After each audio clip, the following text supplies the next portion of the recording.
Salut à toutes et tous, bienvenue sur The Max Rebo Collection pour la première vidéo Actu 2024 des figurines Star Wars. Et c'était plutôt calme niveau annonce ces derniers temps. On commence par les Black Series et une Black Series pas très originale car il s'agit encore d'un Clone Trooper, mais un phase 1 qui sera dispo vers mai-juin. Nouveau sculpte, casque amovible, mais pas grand chose de très original. Pour la figurine suivante, il faudra être un peu plus patient. Il s'agit du Grand Amiral Thrawn, il arrivera vers la fin de l'année et il s'agit de la version live action. Il prend donc les traits de l'acteur Lars Mikkelsen. Autre Black Series très attendue, celle du droïde Eka, le destroyer droïde de la menace fantôme. Il s'agira d'une Black Series de luxe, un peu à la manière d'un Zeb ou d'un Grievous. Pour info, tout ça c'est déjà dispo en préco, notamment chez Maniatoys Collector, mon fournisseur. Si vous les aviez loupés, des packs ont été annoncés ces derniers temps. Un Mace Windu Clone Wars avec un clone, pour février, dispo chez nos revendeurs habituels pour une 50aine d'euros. 2 clones pour avril, un de la 501 et un de la Légion d'Ahsoka Tano. Et on termine par une exclue Hasbro Pulse, donc il faudra raquer 60 euros pour l'avoir avec le B2 et C3PO, épisode 2, l'attaque des clones. Dispo en mai. PS, le Battle Droid n'a pas de tête interchangeable. Et oui, c'est un fashion faux pas. Côté Vintage Collection, un peu plus de figurines, mais un air de déjà-vu plane sur la gamme. Car oui, on aura encore droit à du clone, notamment avec Rex. Bon, alors ça c'est plutôt sympa, un Rex version Bad Batch qui bénéficie pour le coup d'un joli nouveau sculpt. Mais bon, on a eu aussi un Rex The Bad Batch l'an dernier, bon il était dans un pack, et on a surtout beaucoup de Mandaloriens qui suivent, avec encore un énième Mando, la version Mine of Mandalore, il a son Darksaber et un jetpack.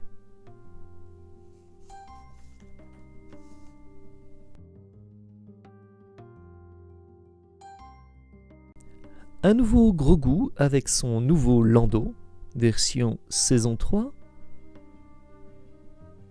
Le Mandalorian Fleet Commander, ou le Mandalorien, enfin le 15e Mando de la gamme, quoi. Ouais.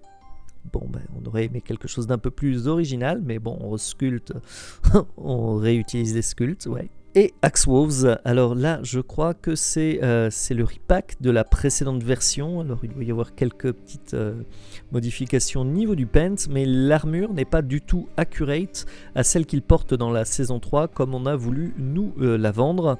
C'est donc la palme de la flemme d'Hasbro. Je la case là, même si c'est un petit peu hors sujet, mais quoique, encore un Mando, et oui, alors là il s'agit d'une version deluxe de Jango Fett, alors ça fait plaisir d'avoir un nouveau Jango Fett, le fait qu'il soit deluxe, un peu moins, alors parce que ça apporte pas beaucoup de variété dans la gamme, hein, mais c'est surtout qu'il a pour 30 balles pas beaucoup d'accessoires qui vont justifier le prix et l'appellation de luxe. C'est un peu dommage, j'aurais pu mettre le petit poncho quoi. Bon, et alors vraiment, heureusement, on change, on apporte un peu de souffle, de nouveauté à cette gamme avec un Luke, ouais, un Luke pour changer. Bon, enfin encore un énième Luke pilote, bon le casque est joli, c'est sympa. Pas très encourageant ça.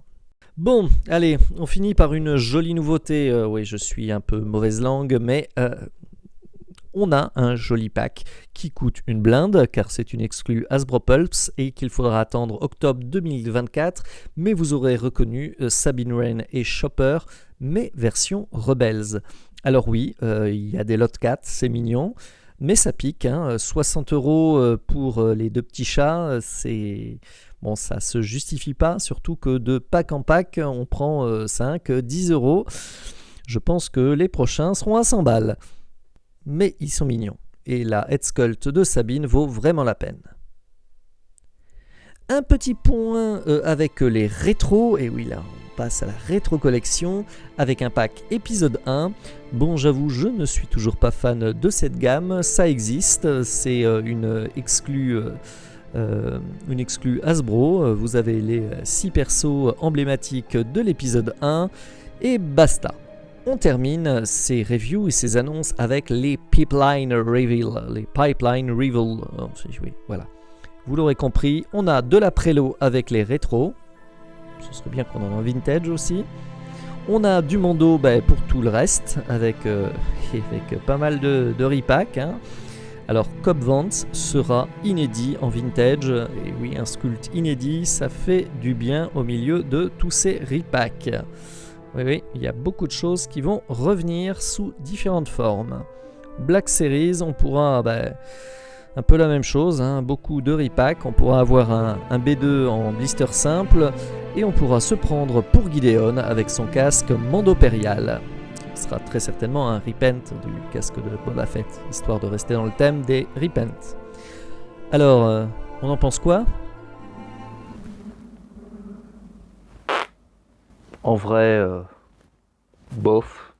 Allez, non, on va terminer quand même sur une note sympa, une belle surprise, j'avoue l'avoir vraiment et sincèrement été.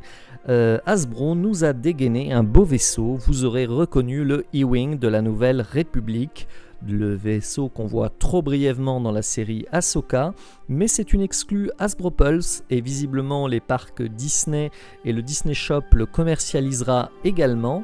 Il sera livré avec un droïde en carte, le R2 version vintage KE4N4.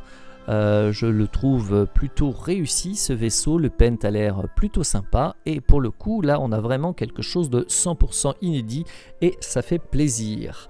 Et ce vaisseau sera l'occasion de voir donc un nouveau moule et un nouveau perso également annoncé dans une petite pipeline bonus.